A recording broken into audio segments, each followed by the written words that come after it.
He made an entire generation laugh harder than almost anyone in Hollywood history. But behind the impressions, the improv, and the manic energy was a man most of us never really knew. Today, we're counting down 10 things about Robin Williams that most people have no idea about. And the last one will completely change how you think about his final years. Robin Williams wasn't just a comedian. He was a Juilliard-trained actor, an Oscar winner, and one of the most beloved performers of his generation. But there's a lot more to his story than the roles you grew up watching. You've got your cream and your sugar now. Number 10. A yearbook prophecy. Let's start light. In high school, Robin Williams' classmates voted him both funniest and least likely to succeed. A strange combination, but it says a lot. Everyone knew he was hilarious. Almost nobody thought he'd actually build a career out of it. Number 9. The full scholarship nobody talks about. In 1973, Robin Williams earned a full scholarship to Juilliard's elite drama program. One of only 20 students accepted that year. His classmates included future stars like Kelsey Grammer. This wasn't a guy who got lucky. He trained like a serious actor from the very beginning. Number 8. He could curse fluently in 6 languages. Robin Williams had an insane gift for accents and languages, so much so that he could curse fluently in at least 6 of them.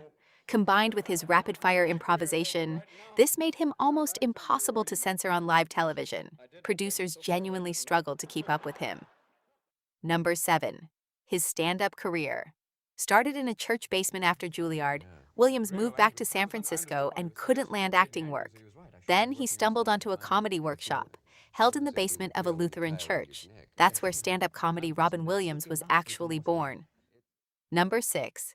He almost turned down Aladdin.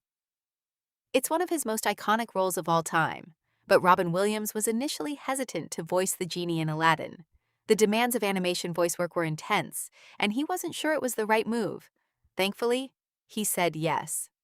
Number 5. He was photographed as a mime in Central Park before comedy. Robin Williams studied mime. In 1974, a photographer captured him performing in New York's Central Park while still a student at Juilliard. He later revisited the craft on screen in the film Shakes the Clown. Number 4. His audition was unlike anything casting directors had seen. When Robin Williams auditioned for Mork and Mindy, the casting team asked him to take a seat. Instead, he sat on his head. That single moment told them everything. This wasn't someone who colored inside the lines. Number 3. He roomed with Christopher Reeve at Juilliard long before Reeve became Superman. He and Robin Williams were roommates and close friends at Juilliard. Reeve even helped Williams out financially when his student loan checks were late, sharing food and covering him when money was tight. Number 2. The hospital visit that changed everything. After Christopher Reeve was paralyzed in a horse riding accident in 1995, he fell into a deep depression. Then Robin Williams showed up at the hospital, dressed as a doctor, speaking in a thick Russian accent, claiming he was there to perform a very unnecessary exam. It made Reeve laugh for the first time since the accident. Reeve later called it a genuine turning point in his recovery. Number 1. The illness nobody saw coming. Here's the part most people don't know. In his final months, Robin Williams experienced anxiety, memory problems, tremors, insomnia, and a fading sense of smell. At the time, doctors believed it was Parkinson's disease. It wasn't until after his death that an autopsy revealed the real cause: diffuse Lewy body dementia, a severe degenerative brain disease that attacks the brain's chemistry and function.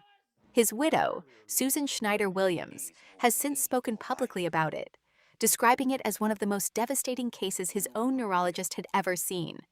She's shared his story since, not for pity, but to help people understand that his death wasn't simply about depression.